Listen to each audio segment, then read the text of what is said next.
Gentlemen, what is going on today? My name is Ryan Mickler, and I am the host and the founder of the Order of Man podcast and movement. Welcome here. Welcome back. Today is your Ask Me Anything. Kip Sorensen, my co-host, my typical co-host, is absent this week, so you're getting just me. I was absent last week, so you got just him, so maybe you could message us and let us know who you thought did a better job. Anyways, glad to be here with you. I'm a little outside of my routine. If you're watching this on YouTube, you can see I had a little beard trim, but had a little accident with the trimmers last night. So this is the result. So I feel somewhere between somewhat disappointed and the feeling of, I don't know, being neutered or something like that. But it's just hair. It'll grow back. If you want to see how funny I look, my oldest son has been making fun of me all morning. Then you too can go check it out on YouTube at orderofman.com/YouTube. I fielded some questions, guys, or asked for some questions on our Instagram profile today, which you can check out on Instagram at Ryan Mickler. And I thought I'd go through these questions. We've got some good questions in here. We've got a lot of beard questions, seeing as how I had this little incident, we'll call it, the incident with a capital T. But we also have some good questions in here that I'm looking forward to digging into.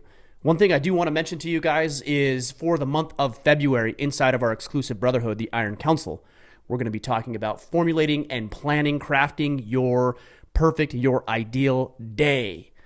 So if you want to wrap your head around how to start your morning effectively, systems, tools, strategies, processes for maximizing your daytime activities, and then, of course, winding down your day, which is something a lot of people don't talk about. I don't talk about how to cap your day and how to make the most of the end of your day planning so that you can roll over the momentum that you gain throughout the day into the following. So if you are interested in learning more about crafting, creating your perfect day, and then, of course, the results that come with it, then check it out at orderofman.com/Iron Council. Again, orderofman.com/Iron Council. All right, guys, let's get into the questions. Again, I'm just going to start from the beginning, and we'll get the oldest questions first, and we'll work up from there. We'll go for about an hour. And if you have additional questions that you want to ask me, then make sure you're following along on Instagram as well. Again, at Ryan Mickler. All right, Stevie Does It 98 says, will you take the COVID vaccine? You know, I've thought a lot about this. My knee-jerk reaction, my gut reaction is no, at least immediately, at least in the short term. I think it's a vaccine that has been rushed, obviously, through Operation, I believe it's called Warp Speed or Warp Drive or something like that. I think it's Warp Speed. So I don't have a whole lot of confidence in the vaccine itself. And I also think there's a lot of misleading information about the virus itself. You know, I think COVID is probably a real thing. I'm not doubting that it's real. But I don't think that it's as deadly, it's as dangerous as it's made out to be. And I think we're actually beginning to see a lot of that with the eased restrictions and lockdown requirements now that we have somebody else in the presidency. So I think a lot of this danger and the scariness and the fear was politically motivated and driven, and I'm not anxious to take the COVID vaccine. So that may change down the road, but as of right now, no, I don't see that happening. So there's my answer on that. My wife and I have talked quite a bit about this, and she's on the same page as well. Fault 88 says, how did that happen? He's referring to the beard tragedy. What did I say? The incident last night. I got back from training jiu-jitsu, and I thought, you know, my beard's getting a little long, getting a little unruly. I think I'll trim it up. And so I got my beard trimmers and set it to the right height and just kind of went up the side here and realized that I did not, in fact, set it to the right height. I set it a little bit shorter than I normally do, a lot bit shorter than I normally do. So, yeah, this is the result. So I had this big streak along the side of my face where it was short and everything else was long.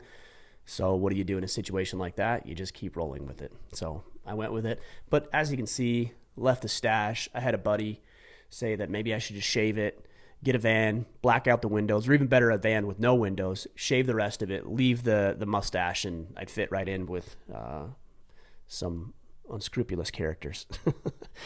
All right, here we go. Just scrolling through these. Again, a lot of these questions are about the beard. This one's good. Being Husband Pod asks, how do you get the wife to trust your plan? So this is an interesting question because a lot of times when guys ask questions like this, it's because they're presenting an isolated plan. Like, hey, I'm going to start a business, or hey, I think we should move here, or I'm going to take this new promotion.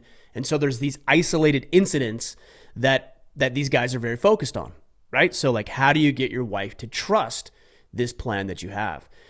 Here's the thing. The trust process, and it is a process, not an isolated incident or moment in time, starts well before you present any sort of plan to her. So if you're going to take a job promotion, or you're thinking about moving somewhere, or thinking about starting a new business, or thinking about partaking in some endeavor, the level of her trust will be proportionate to the work that you've done up to that point.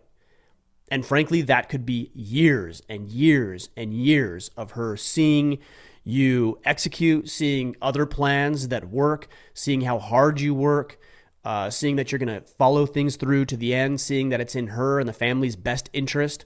And the more that you can do that on a micro level, from taking out the trash when you say you will, to other ventures that have been successful, to other projects that you started and completed, to overcoming other challenges and hardships, she's going to trust and recognize that. You know, when I started Order a Man, for example, which was 6 years ago, so in March of this year, it'll be 6 years, there was no doubt in her mind that I should do this, because there was a high level of trust, credibility, and influence. She had seen me start the financial planning practice. She had seen me struggle. She had seen me fall to some new lows and dig myself out of those lows to grind it away to make our financial planning practice a success. And because I had that track record of success, when I said, here's what I'm going to do, she said, that would be great. You should do it. And she was a little hesitant when I said that I was going to take this Order Man thing full time, but she trusted me because of the performance that I had up to that point. So I think if you're having trust issues with your wife, then there might be some track record of lackluster performance, or you not following through with your commitments, or you not being a man of your word. So what I would suggest first is to inventory where things have worked, where things haven't, and then draw her attention to the times where things did go well, or the times that went poorly, but you overcame those obstacles. I think also communicating with her why it's in her best interest, or why it's in the family's best interest to pursue this path that you might be pursuing. A little difficult for me because this is a very broad general question. I don't have the specifics of your plan necessarily, but those are some thoughts on trust. All right, let's keep going here. A lot of guys are saying, oh, you should use a barber. Well, two things with the barber thing regarding my beard. One, there's not a barber in my area. I mean, we live in a very rural town in Maine, so I think there's a couple of like haircut places, but I had a great barber when I was in southern Utah, but I don't have a barber here. And two, you know, up to this point, I've always been pretty good with, you know, trimming my own beard. So this is a failure on epic proportions here, but you know, my track record said I could do it, and you know, I messed up. So I haven't been using a barber for years and years at this point. All right. B. McPapa says, my wife and I are expecting a son in April. What are some tools that I can use to better show up for my family? I feel like I do a decent job, but I know I can improve in this area. You know, I don't know if there's tools necessarily. I mean, I don't know if there's like an app or a tool that you can use. I think it's just a mindset. You know, being able to turn off work when you're done with work, having the desire to be present, turning off the electronic devices, just setting them aside and leaving them wherever you need to leave them so that you're not using those throughout the evening. You know, also making sure that you set aside time for yourself, that you can go do things that are important to you, whether that's martial arts or exercising or some other hobby or activity that you might be engaged and interested in. That way you can come back to the relationship fully rejuvenated and recharged and engaged and want to be, you know, present with her. So, you know, I don't know if there's tools necessarily, but it sounds like because you're thinking about it, you're going to be good. And a lot of guys will ask me, like, what's advice that you have for a new father? It's like, just learn, just be open-minded, learn, drop the humility, develop some patience, try not to let your friends or your hobbies go. These are all bits of advice that I give to new fathers, and that's what I would suggest to you as well. So congratulations. Excited for you. Sounds like you might already have children because you're talking about showing up for your family. So I think you got this. Keep going. Have that patience. Keep your hobbies, and get that mindset right to be present for them. All right. Let's see what else we got here. 3Tommy11 says, "Hey Ryan, what does your weekly exercise routine look like? Muscle group each day, full body every 3 days. Thanks, man. I'm a workout routine rut, and I'm looking for some new ideas." So my training regimen consists of jiu-jitsu 4 times a week. I go on Monday evenings and Wednesday evenings, and then I train Tuesday mornings and Friday mornings. So most of my training and my exercise stuff revolves around jiu-jitsu at this point, because it's been something that's engaged me, something that I really enjoy and like. So that's that. And then my trainer, I use Josiah Novak. A lot of you guys are probably familiar with him. He programs my workouts from flexibility to body weight movements to strength training and development. And we'll focus on muscle groups. Usually it's an upper body workout one day, and then a lower body workout the next day. And that changes. Lower body might be deadlifts or squats, certain kind of hip thrusters, things like that. And then the upper body will be, bench press, push press, pull-ups, different curls, incline dumbbells, those kind of things. But that rotates every day. So a Monday, and I do that 4 days a week. So Monday will be upper body, Tuesday lower body, Thursday upper body, Friday lower body. And that's typically how it goes. And then on Saturday, I'm usually just active. I'll be out walking around in the field with my kids, or we're doing push-ups. I even have my Origin War Clubs over here, and I've got some of Sorenex's center mass bells here in my office, just right there on the floor. And I'll do those in between emails or conversations, phone calls, podcasts. I'll just crank out anywhere from 10 to 20 on the center mass bells and just swing the War Clubs around as I try to loosen up the shoulders, because they are feeling tight today after being out of jiu-jitsu training for the past week and a half and getting back into it last night and this morning.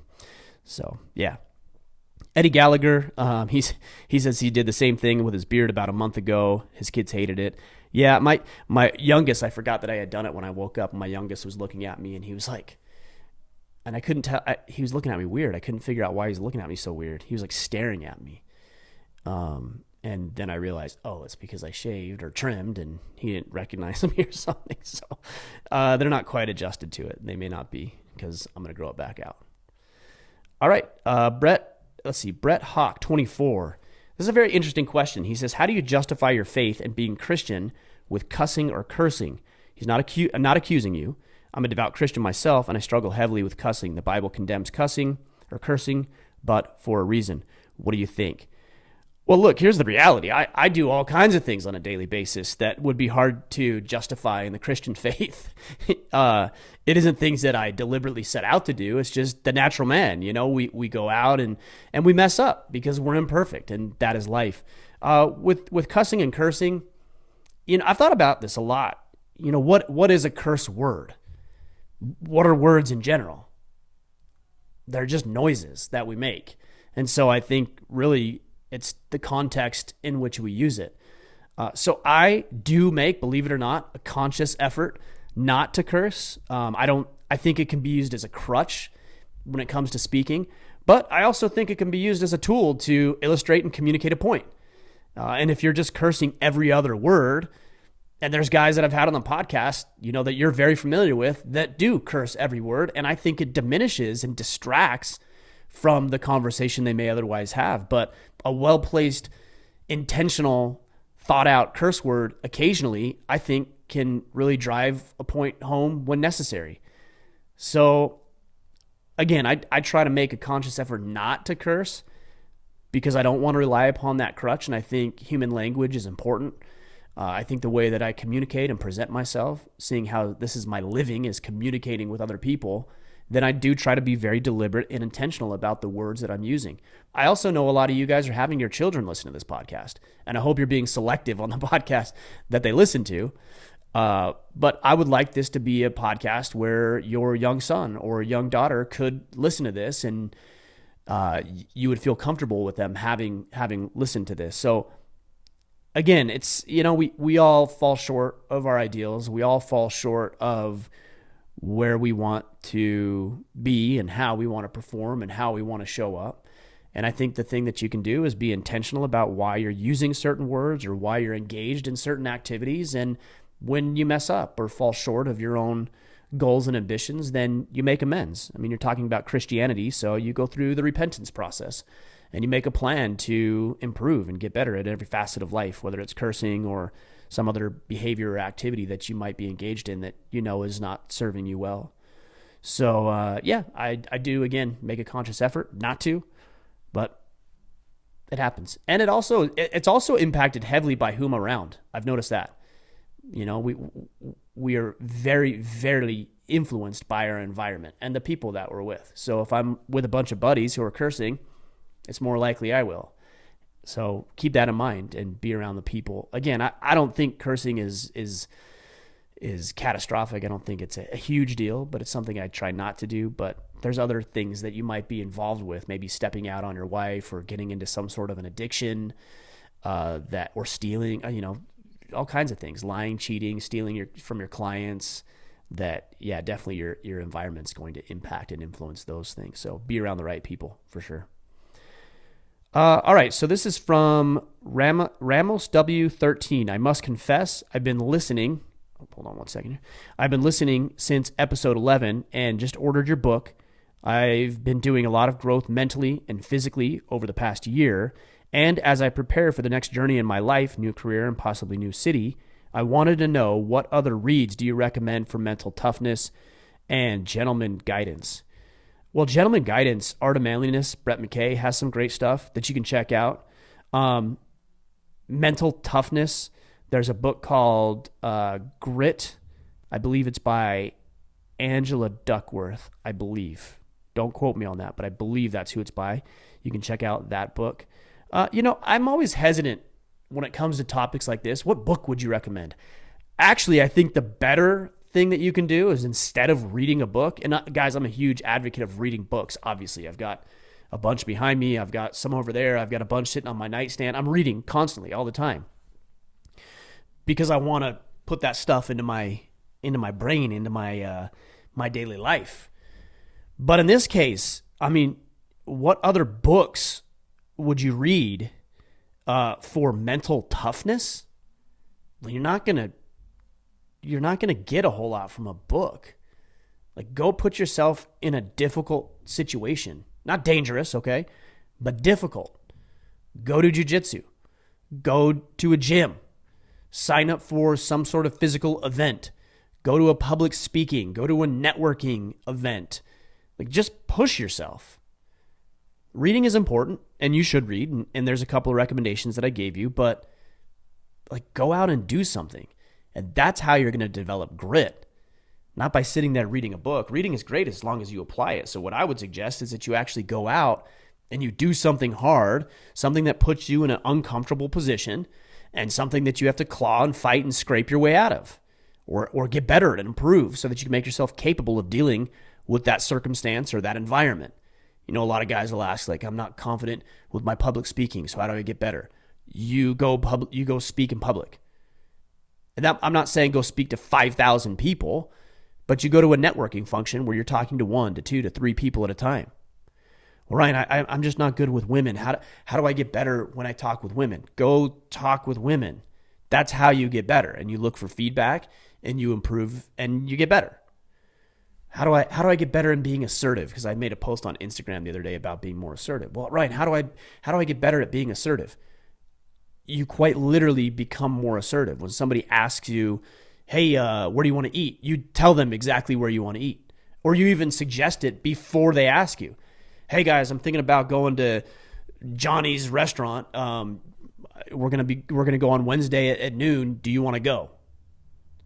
Right? Or somebody says, hey, what would you like to do this weekend? Do you actually have an idea and a plan, and you suggest where you want to go? And then this one individual who's asking me about assertiveness, I suggested to him a very simple yet challenging exercise. And I believe I said for the next week, ask for a discount wherever you go. Just ask for a discount wherever you go. And he's like, oh, what does that have to do with being more assertive? And I said, just try it.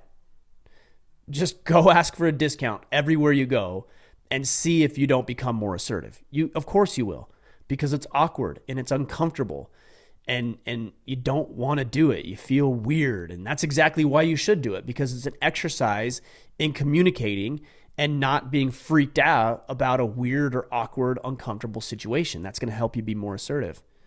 So to come back to this, I want to know, what other reads do you recommend for mental toughness and gentleman guidance? Go do something that's tough. Go do a Spartan race. Go do a marathon. Go to your first jiu-jitsu class. Go learn a new skill. And it's going to be tough, and you're going to get better. All right. Start the World says it's going to be okay in regards to my beard. So good to know that Jack's on my side there. Let's see what else we got here. So this is Arne, I don't even know how to say this. Arne Gutneck, something like that. I don't even know how to pronounce that. But he says how to get out of analyzing, thinking, and go to without action. Well, you just got to turn that off. You just got to turn it off, because you know when you're doing it. Like, you know when you're overthinking things. You know when you're analyzing and you have paralysis by analysis. You know when you're doing it.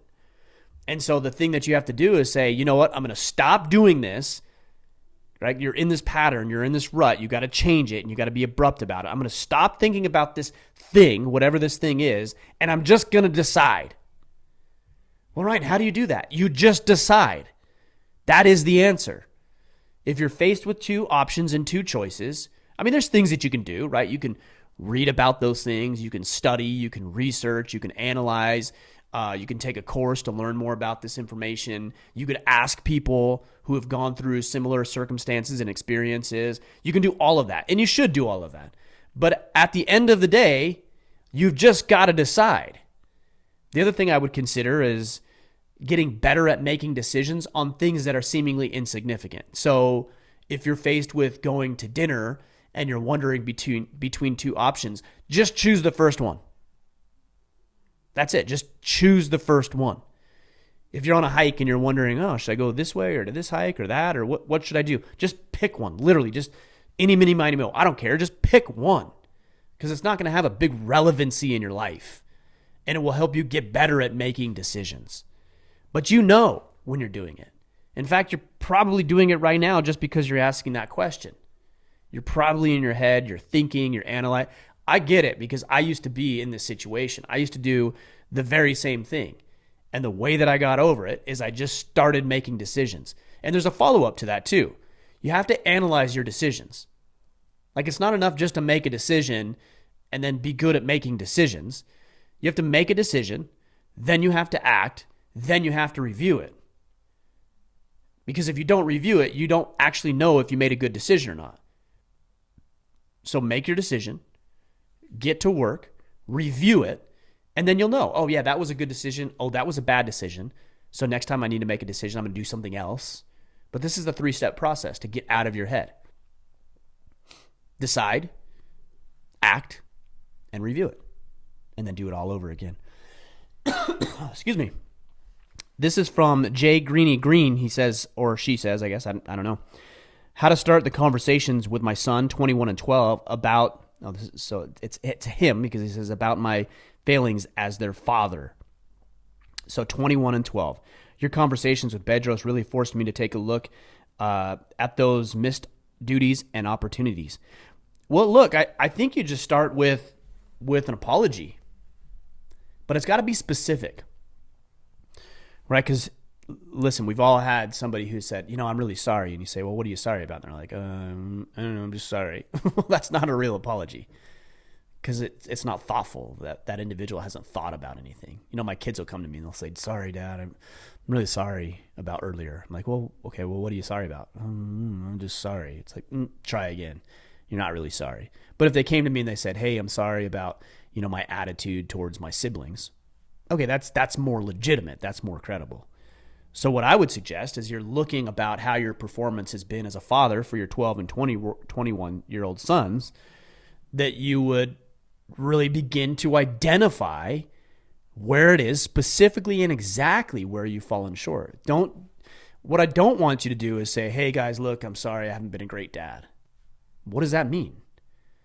Now, if on the other hand, you said, "Hey, look, there was some real opportunities and your sports events and opportunities for me to be there and be present, and I didn't do that because I was so engaged with work, and I want you to know that I've been reflecting on that, and it's weighing heavy on my mind. Now, I realize we can't go back in time. I realize I can't make that time up, but here's some things that I'm doing." And that's the next part of this is you apologize for the wrongdoing, and then you come up with a plan that will actually be better moving forward. So, "Hey guys, I haven't been present for your games and I haven't been present in your life because I was doing these things, and that's not an excuse, but this is why. And here's what I'm going to do, A, B, and C, in order to show you that I do genuinely feel this way about my performance or my example to you or whatever it is. And so here's what I'm going to do." And then you act on it. You got to carry through with it, because if you don't carry through with it, then it's going to fall on deaf ears. I mean, it's empty. And maybe you've done things like this before and then you haven't followed up on it. And that's actually worse, because now you're setting the precedent that your word isn't to be trusted. I actually think it's worse to apologize for something and tell somebody you're going to do something different and then not do it than it is just to not apologize to begin with. Because we all make mistakes. We all mess up. But if you apologize and say what you're going to do and you don't do it, now you're a liar. So not only did you mess up on the front end, you're messing up now by not following through with it. So if you want people to trust you, and this goes back to trust, that question we had earlier, then you got to be a man of your word, which means that as you come up with plans and strategies to improve the relationship between you and your sons, you have to follow through on it. And it might take a very long time. Your oldest is 21. You spent 2 decades making the decisions that you've made to get you to the point where you're feeling bad about those decisions. So you just going to your son or sons and saying, "Hey, I'm sorry I messed up," that's not going to be enough. And it might take a very long time. In fact, I mean, if we're being honest here, and we should be honest about this, it may never happen. Right? Because you can't control whether or not somebody accepts your apology or believes in you anymore. You can't control that. You can only influence it. And you influence it by, again, making amends, apologizing for specifically what you did wrong and how you showed up, explaining and communicating your plan of action for improvement, and then following up consistently, unceasingly, without fail, following up. That's how I've done it. And that's how I haven't done it, by the way, in the past. And obviously it doesn't go well. The times I do, it goes well. All right, let's see what else we got. Protein and Pancake says, "Have you ever heard of the good supervisor versus bad supervisor scenario? If so, what are your thoughts? It's worked wonders for me in terms of teaching parenting and leadership skills in my line of work and might be of use to some of the men in our group." I have never heard of the good supervisor versus bad supervisor scenario. I'm assuming there's a teaching lesson in there, that it's not just good supervisors or bad supervisors, but I'm not familiar with it, so I'll have to look it up. All right, here we go.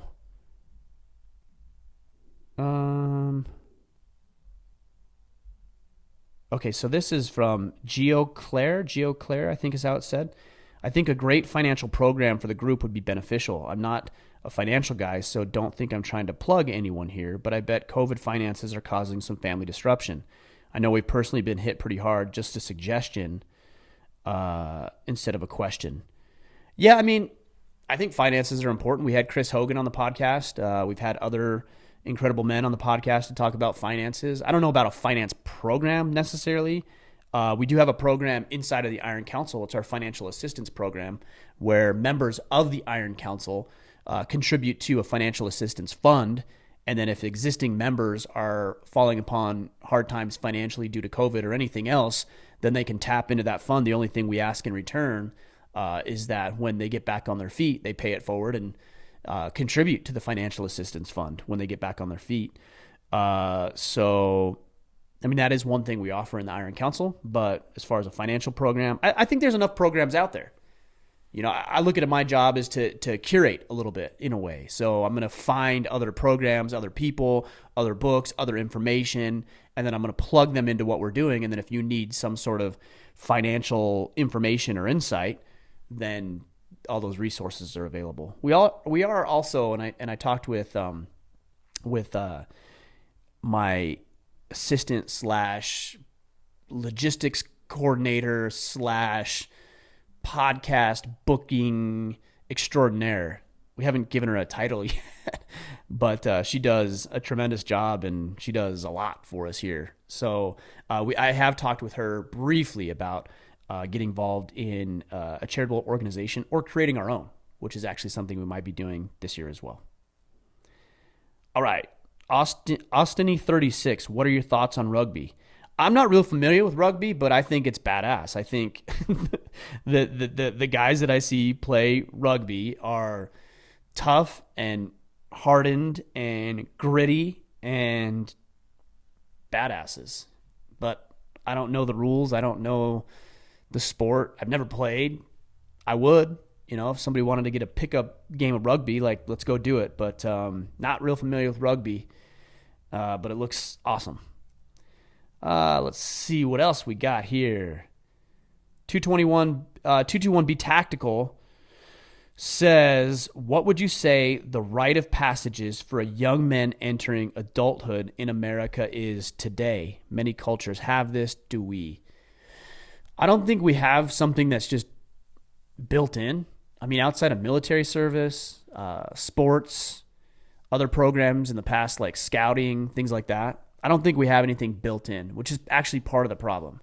It used to be that the tribes, specifically for young men, would quite literally take the child, the young boy, take the child away from his mother and from the women of the tribe. So they would take him away, and then they would go through a series of challenges. It might be something like, you're going to go live in the wilderness until you kill your first animal. And then when you kill your first animal and you prove that you can be competent and you can contribute and be valuable to the tribe, then you get to come back.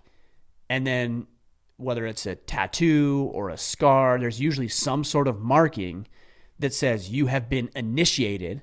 And then the men of the village, they welcome you back among the men. And then and only then do you go back to the village where the women are, but you come back a man instead of a boy.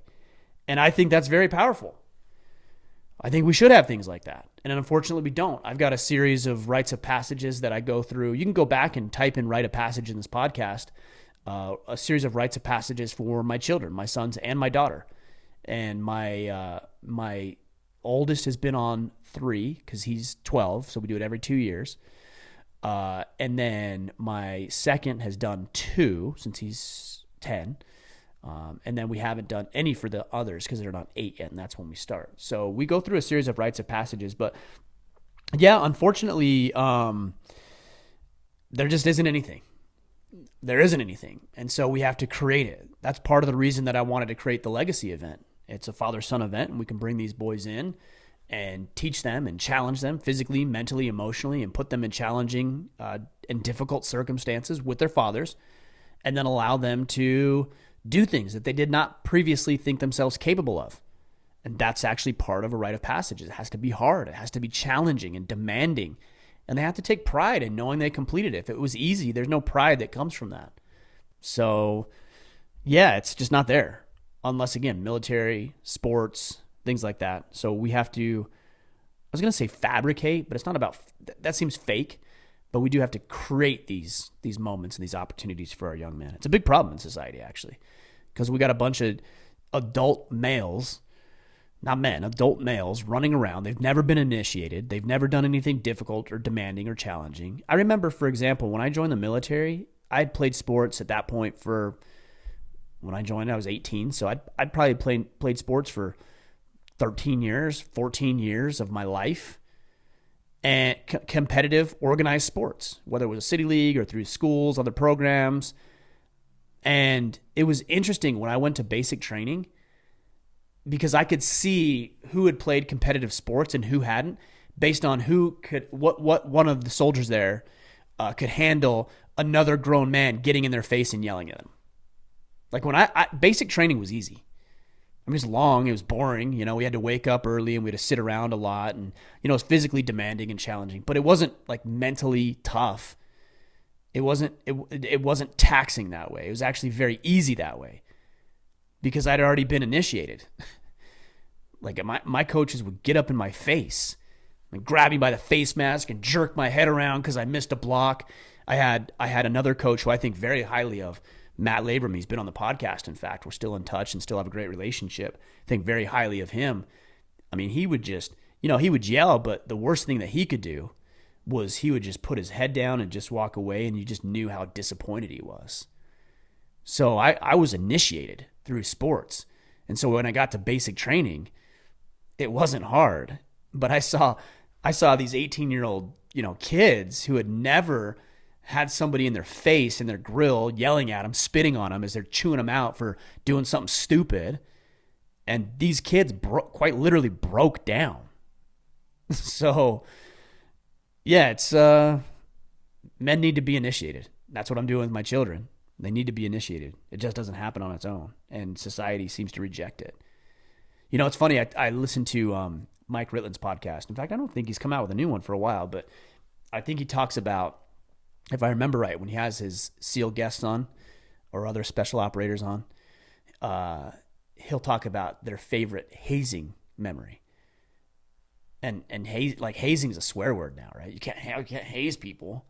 Well, as long as it's done with the right intention and it's not like dangerous, I actually think there's some real value to it. It's part of the initiation process that I talked about earlier. So yeah, it is important. And we've got some plans. I've got some plans. I'm not going to disclose what we've got going on, but we do have some plans.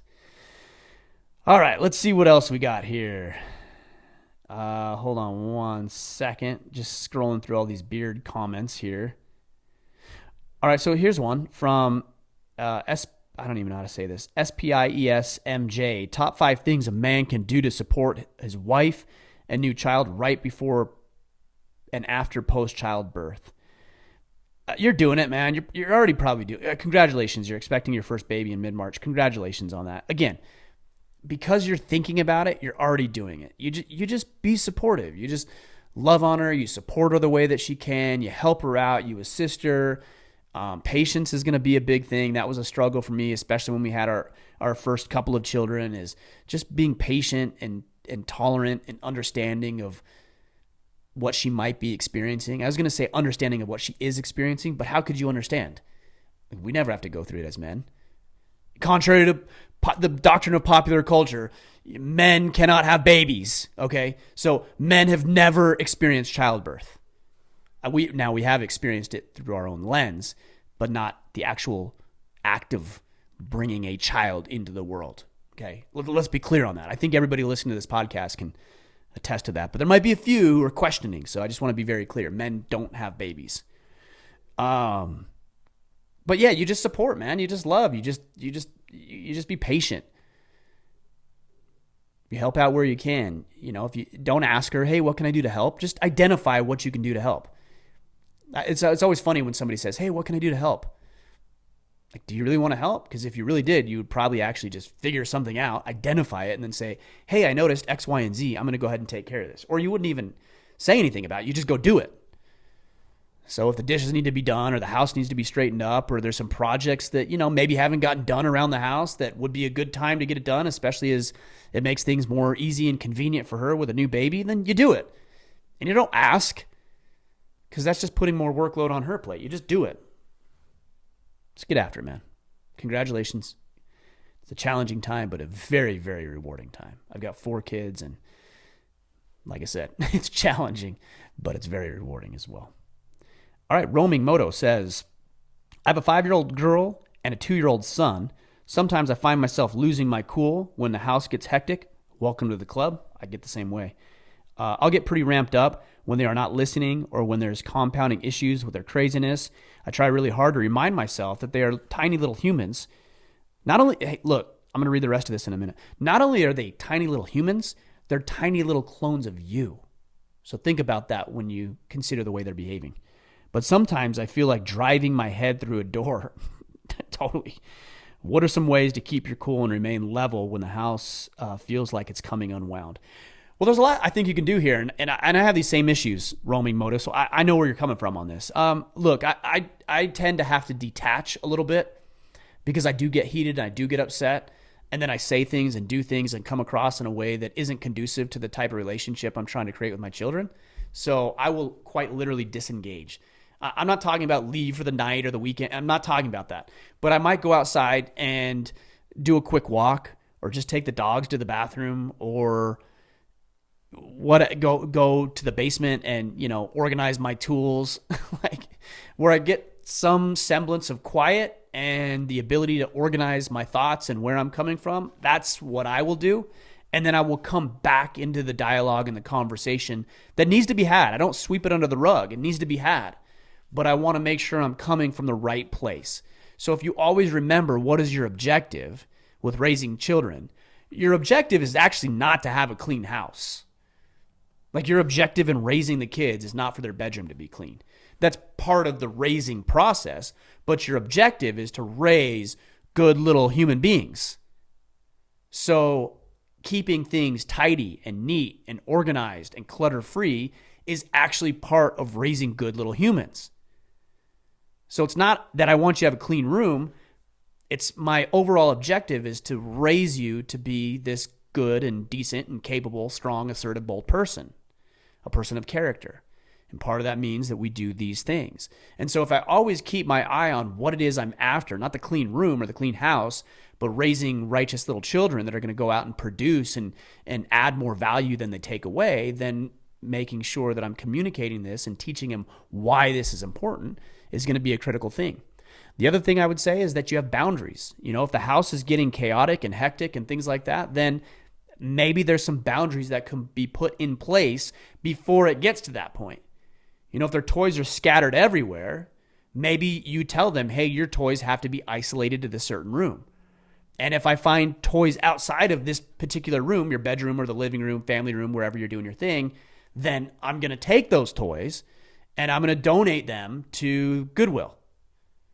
And then you have to do it because the first time they lose a toy, they're going to realize, oh, Dad was serious about that.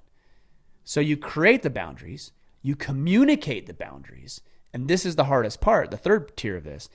You follow through and uphold the boundaries. But that's not fun. Like, what father wants to take away their kid's toy? But it has to be done so your children can learn, again, to be good little human beings. So, I hope that helps. All right. This one is from Superman. How much does your spiritual foundation inform your view of the function of masculinity? It's very much involved. I'm a Christian. It's very much involved. The spirituality, the spiritual component in my religion is a very important foundation of the way that I view masculinity and the way that I believe men show up and the way that husbands and fathers and leaders in the community have an obligation and responsibility to serve others and that I try to be good and righteous. So it's at the foundation of everything I do. Now, I will say this, and I don't talk about this a whole lot, but this is very important for you to know. I don't approach the Order of Man podcast from a spiritual perspective. And there's varying viewpoints on that. I've had a lot of people say, oh, you should talk more about it because you shouldn't be ashamed of your religion or your spirituality. And I'm not ashamed of it. That's not why I don't talk about it. And I've had other people who had said, I really appreciate that you don't talk about it because then we can have discussions and we may not all agree and we can still incorporate some of these principles, but it isn't under the umbrella of Christianity or religion or some other faith. And so we appreciate that. And And here's something that, again, I don't share this a whole lot. I feel compelled by God to do this work. I do. I feel like all of the experiences and the hardships and the struggles and the things that have gone well and the things that have not gone so well, and all of my experiences up to this point have led me to where I am now to lead this movement, to equip you men with the tools and resources and conversations and everything that you need to thrive in your own space and to lead your own people. But I also feel compelled to do it not under the tone of spirituality or religion, but in a non-religious, secular way, even though those foundational principles lie at the foundation of what we're doing, because I can reach more people if I talk about it, not from the context of spirituality, but the context of being a good and decent, moral, capable, strong man. So again, people will debate that with me. Oh, you should talk more. Oh, you shouldn't talk. Oh, you should. It's like, for every one person that says should, there's another one person that says I shouldn't. And so I've done it this way. And the other thing that I've got to say is that when people have disagreements or debates, and most of this stuff is civil, you won't ever, I won't say you won't ever, you will very rarely hear me appeal to God on that. So like if somebody says to me, well, I believe this, even though I might believe something different because of my spiritual background, my religious background, I won't say, well, in the Bible it says this, because that's wasted effort. Like, why would I try to convince somebody that I'm right based on the Bible if that person doesn't even recognize that as an authority? It just doesn't make for a great discussion. And that person can poke all sorts of holes in it. So usually when I'm in a debate or a discussion with somebody, there has to be some sort of common ground, right? We're going to discuss, but we're all, for example, if we're going to discuss, how to put a rocket or a man on Mars, then we all have to believe in math, and we all have to be doing the same math, right? If you and me were working on Elon Musk's team to put a man on Mars, and we were tasked with the rocket propulsion to get there, and I believed in math as we know it, and you believed in some other weird theory that had, no relevancy on what we're doing, that nobody else adheres to or nobody else agrees with, like, how's that going to work? It's not going to work.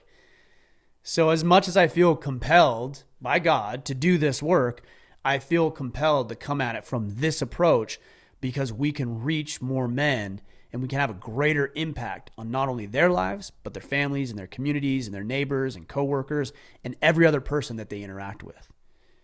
So, very long answer to your short question. Yeah, it's what we talk about and the way that I view masculinity is very much rooted and founded in my spiritual beliefs. All right. Buzzle Broadcast says, where do we ask a question? You just asked a question right in the comments, so that's where you would ask a question. Freedom Frogger 2.0. I'm a 20-year-old guy who has had to pull himself up by his bootstraps and has been forging myself into the future man I want to be for the last 2 years. At this point, I'm now trying to find the right woman to build a lifelong relationship with, but I'm having a hard time finding qualified women. What are some things to look for, and also some red flags to look out for in a woman? Well, I did a podcast. I wish I would have looked this up. I did a podcast probably 6 months or maybe even longer ago, and I talked about things that I look for that I would look for in a woman. Now, I'm happily married, and I've been married for 17 years this year. We've been together for 19, almost 20 years. So what I would look for in a woman is somebody who is strong, somebody who's capable, somebody who has a growth mindset, somebody who is also independent. I don't need to be the center of her universe. I don't want to be the center of my wife's universe, because it might feel good for a minute, but it's going to become exhausting. Because I know guys who are at the center of their wife's lives, and I could not do it. I don't know how they do it. Honestly, I'm like, bro, she's calling you every 10 minutes or every half an hour, and you can't go out to buddies without asking her and begging for her permission, and then you're worried about her because she's alone, and is she going to be okay? Like mentally, is she? No, I don't know how they do it. My wife's very independent. She doesn't need me around. And that's an interesting thought. I don't need her around. She doesn't need me around. But here's the difference. We want each other around. I enjoy her company. I think most of the time she enjoys my company.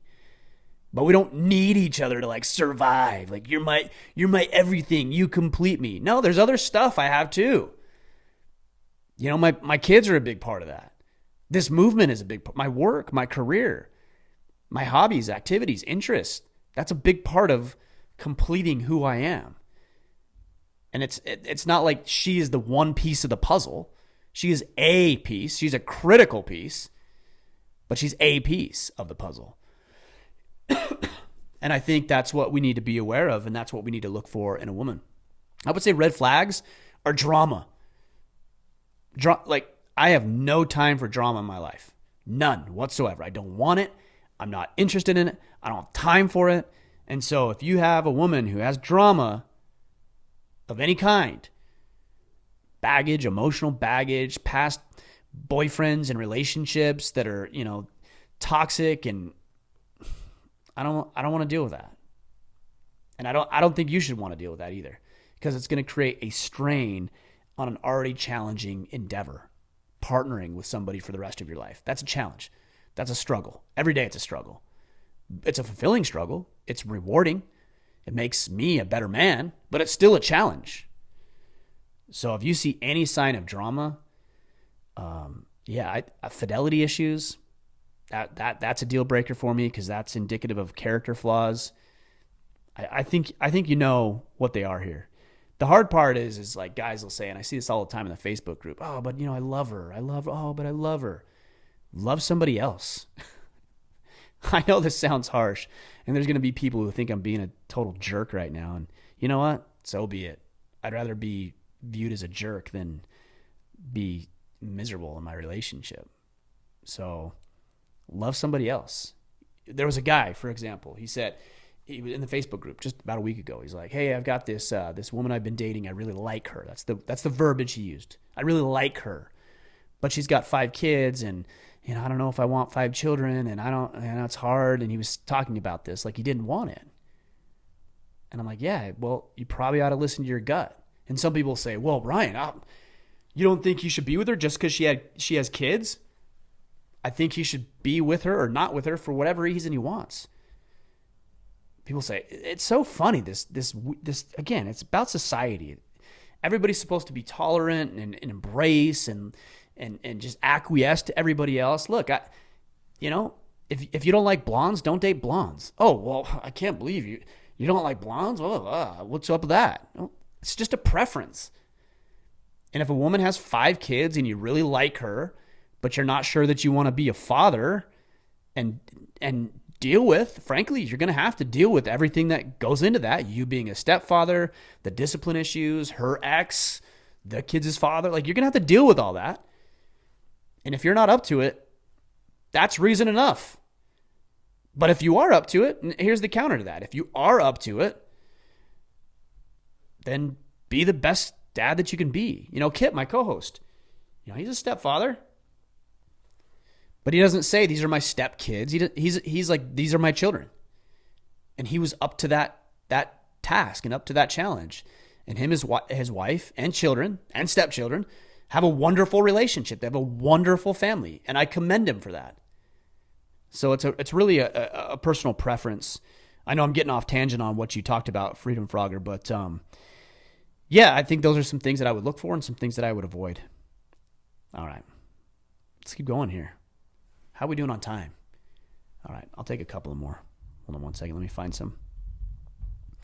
Michael Marseca says, Ryan, I'm a 22-year-old man who's getting ready to graduate from college. My degree is in construction management, and I plan to become a construction project manager. The construction industry is full of knowledgeable men who I strive to be like. Do you have any advice for me to gain the respect of these men quickly so I can learn as much as possible from them? Yeah, ask them good questions. Which I define a good question as being specific, being something that you just couldn't find on your own. If you can Google it, then Google it. Don't ask these guys those kind of questions. Have it be a specific question, an open-ended question So make it powerful and then act on it. That's actually how you build people's trust. Oh, and then you report. So for example, Michael, let me give you an example here. You're asking me for advice. You asked a good question. Do you have advice for me to gain the respect of these men? I think that's a valid point. I don't think that's something that you could just easily type into Google and find an answer to. You're asking me, which is a compliment. You wouldn't ask me if you didn't think I had relevant information to share or didn't respect me in some way. So, good question. You got point one taken care of. Point two is then to go do it. If somebody gives you advice, then you ask them and they gave you advice, then I think you're obligated to go try it. You know, I've had people who ask me questions, especially when I was doing my financial planning practice and we were having a lot of success, and I'd have guys come to me and they'd say, hey, Ryan, how do you build a practice, or how do you get new clients, or how do you do this and how do you do that? And I'd say, well, here's a couple ideas and here's some thoughts and some suggestions. Oh yeah, no, I tried that. It doesn't work. No. It's like, why are you even asking me? Clearly you haven't tried it, because it's exactly what I did and I had success. So you're not doing it correctly. Or you haven't tried it at all and you're just saying it because you thought it was better to ask. And that is what's interesting about question asking. Sometimes people that ask questions, they just want attention. So you got to have pure motives here too, Michael. Do you want attention from these guys, or do you want to learn from these? Now, you've said you want to learn, so I'll take your word at that. I'm sure that's the case. So you asked a good question, got point one taken care of. Now you go do it, and then you return and report. You tell them how it went. Hey, Ryan, I tried that advice, and I went to this networking function and met a couple of guys, and I offered to take them out for a coffee or for a breakfast, and we sat down and I asked them some very poignant, strong, specific, open-ended questions, and here's the things they told me to do, and here's how it went. And you came back and you told me that. You're going to build credibility and trust in my eyes. Because now I'm going to see that you're a young man who asks good questions, who executes, which is increasingly hard to find, and who values you enough to come back and tell you thank you and I appreciate the advice that you gave. That three-part formula is a huge credibility booster. Because right now you don't have a whole lot to offer them. You don't.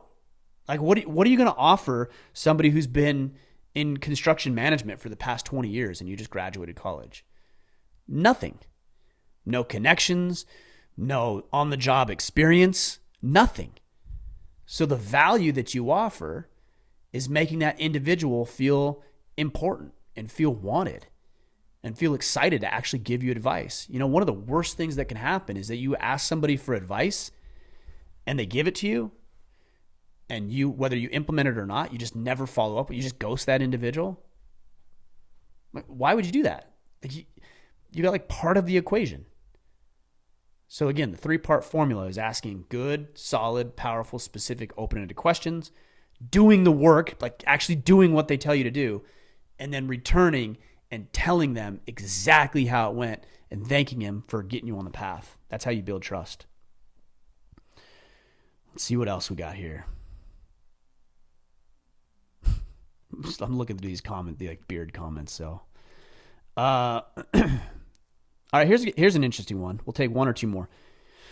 I probably said that 5 questions ago. Josiah Metcalf says, how much should I push my inner circle towards their stated goals without alienating them or pushing them away?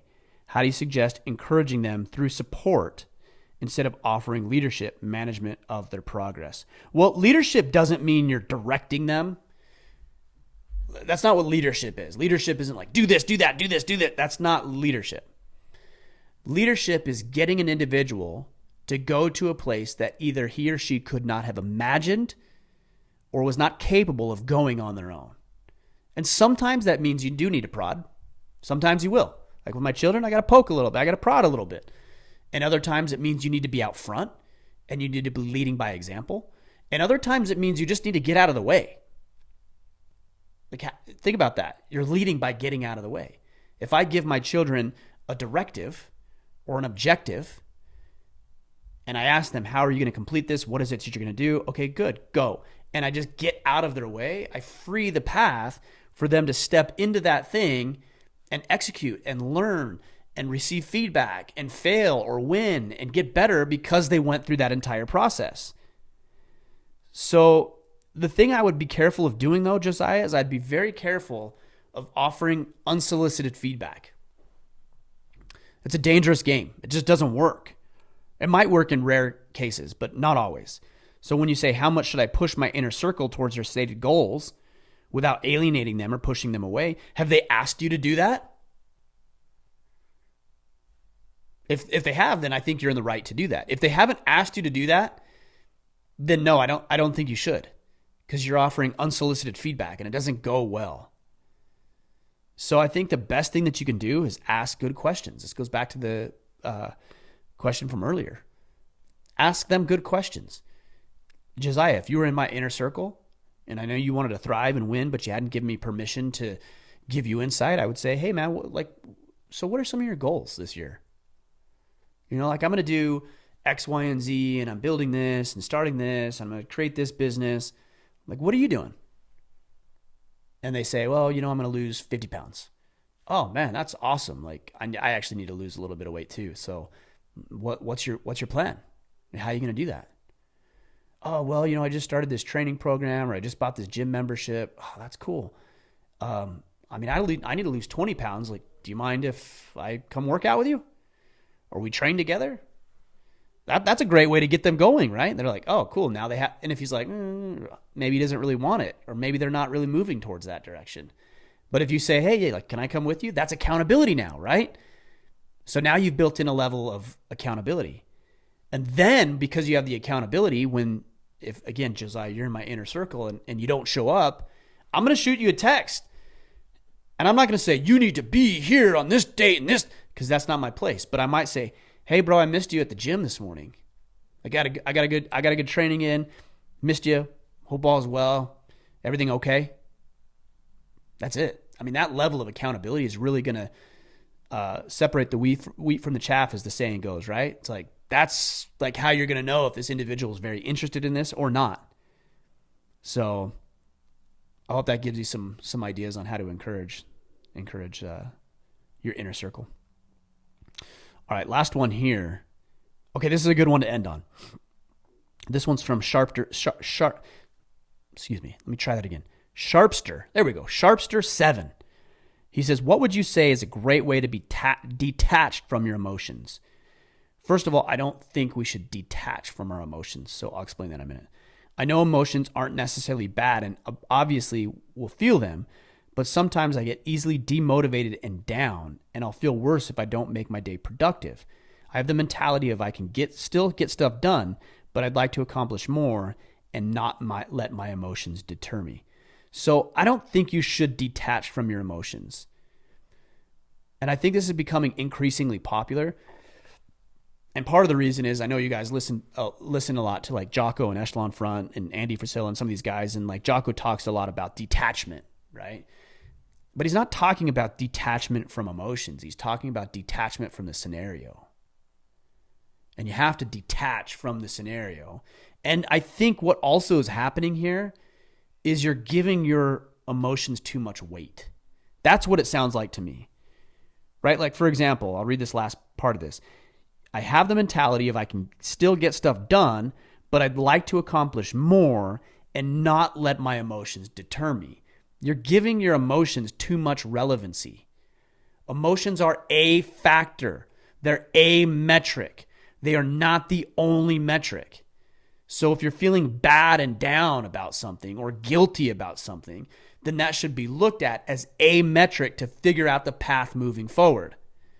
Emotions are there to serve you. Whether you believe in God and creation or evolution or somewhere in between, we all have emotions and experience a wide range of emotions for a reason. Wrap your head around. Emotions are a tool, like a hammer is a tool. This phone that I'm using is a tool. The computer and the camera and the microphone that I'm on right now are tools. I'm not attached to this microphone. If this thing broke, I'd be disappointed because I needed to buy a new one, but I'm not going to be attached to this thing. It would be disappointing, and then I'd buy a new one and all would be well, and that's it. And so what we tend to do is we give too much weight and relevancy to our emotions, and we think that we can only make those decisions on emotions, or that we should never feel bad. We have those for a reason. Emotions are there to serve us. If they weren't, over thousands or tens of thousands, hundreds of thousands of years, we would not have evolved. We would not have had these emotions to be here with us because they serve no purpose. So what is the purpose of an emotion? It's a metric. It's feedback. That's all. If you feel guilty, maybe you actually should feel guilty. Maybe that's the exact right way that you should be feeling. And again, I go back to the doctrine of popular culture. I don't want people to feel bad. You shouldn't feel guilty. You shouldn't feel bad. You shouldn't feel sorrow. You shouldn't feel remorse. Really? I mean, I know I've done some shitty things in my life that I feel bad about. And you know what? I should feel bad about those. I know when I lose, when I don't perform the way that I want, even at jiu-jitsu as I was training this morning. You know, you get submitted. I don't want to get submitted. Oh, Ryan, you should just be happy you're there. No, bullshit. I don't want to experience that, and that drives me to get better. When I'm angry, I try to figure out why I'm angry so I don't do that thing anymore. When I'm happy, I try to figure out exactly why I'm happy so I can do more of whatever it is that made me happy. That's the point of emotions, and I talk about this in my book, Sovereignty, The Battle for the Hearts and Minds of Men. The way I view emotions is the same way that I would view the gauges on my vehicle dashboard. You've got the odometer, the speedometer, the fuel gauge, the oil pressure. Like, you've got all the gauges right there, right? You've got the check engine lights and the other lights that come on. If the check engine light came on your dashboard, you're driving down the road, you're going to your next appointment, and the check engine light came on, would you like throw a temper tantrum? I can't wait. And you'd have like a mental breakdown that you wouldn't be able to perform? Or no. I mean, you might be pissed, you might be bugged, you might be put out, but you would just call the mechanic and say, hey, my check engine light's on. Or if you're mechanically inclined, I'm not, you would run the diagnostics yourself and you'd figure it out and then you'd fix the problem. If you're driving down the road and the little fuel gauge says bing, bing, bing, you're low on fuel, you're not going to freak out and like not perform. You're just going to go to the gas station and get gas. Those are emotions. If you're pissed off, you shouldn't be pissed off that you're pissed off. You should say, why am I pissed off and what should I do about it? That's a complete thought. An incomplete thought is, I'm pissed. I'm happy. I feel guilty. I'm angry. Okay, well, that's part of it. Like, now what do you do with that information? That's how emotions are to be utilized. And by the way, when you couple emotions with emotional maturity, an understanding of your emotions, with logic and rationale and the margin to be able to think clearly, then you become a very powerful force to be reckoned with. This is also part of the reason why a lot of people don't like the concept of stoicism. It's because they don't understand stoicism. They think it's an absence of emotion. It's not. If you've studied the Stoics, it's not don't be emotional. It's something closer to, when you are emotional, try to figure out and understand why that's the case so you can come up with an appropriate course of action. And that's what you're saying here. How do I not let my emotions deter me? You actually use them as fuel to push you in a new direction, should you need to go in a new direction. And if you're feeling angry, or somebody earlier, they were asking about impatient with their children, well, that's an emotion. You're frustrated. Why? Okay, now let's create a course of action. Let's create a plan so that I don't feel this way and that I can serve other people and myself effectively. All right, guys, I think we did pretty good. We're a little over an hour here. There's probably another 300 questions we can get to, and when Kip comes back next week, we will get to them. So here's what I need you to do. Leave a rating and review. Take a screenshot if you're listening to this and post it on Facebook or Instagram. Tag me at Ryan Mickler on Facebook, Instagram, Twitter. Let people know what you're listening to. More men need to hear these messages that we share. And, maybe you agreed with some of what I was saying today. Maybe you agreed or disagreed with some of it. But these are the conversations that I enjoy having, and these are conversations I think we need to have if we're to have any hope of progress and growth and expansion and then leaving a legacy for our children and grandchildren. We need to have these conversations. So I appreciate you having them with me. I think I said earlier in the podcast, check out the Iron Council. We're going to be talking about creating your perfect day where you can be productive and effective and everything else. You can check that out at orderofman.com/Iron Council. All right, guys, that's all I've got. I'll be back on Friday for your Friday field notes. But until then, go out there, take action, and become the man you are meant to be.